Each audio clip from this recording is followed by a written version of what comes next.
Kate here at WTI, and this Elil Adventure privacy tent is amazing and is gonna make camping so much more pleasant. So if you're like me, one of the things about off-grid camping is that there are no buildings, there are no washrooms, there are no showers. With this portable privacy tent, you are all set. This can house a porta potty, so you can use the washroom when you're camping. You can use this as a shower tent, which is what we like to do. It has the attachment in the corner, so you can hook up your shower head. We have one that has a pump so that we can be completely off-grid, and it works so well. It's a nice little size. Even has the little storage on the sides that you can keep your shampoo and conditioner and all of that type of thing. It comes with a rechargeable light, so you can use it in the dark.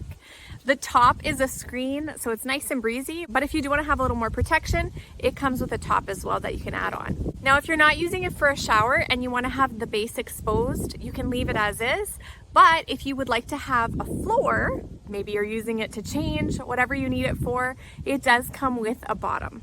It's so easy to put together, it literally pops up. And then it comes with stakes, so you can stake it into the ground. It also comes with cord, so you can anchor it down even more. It's very fast drying, we've found, which is great for when it's time to put it away. Putting it away is very simple, but it can be tricky if you've never done it before. I would recommend looking up a quick video tutorial on how to fold up this type of tent. So easy with just a couple twists, and then it fits back into the portable bag.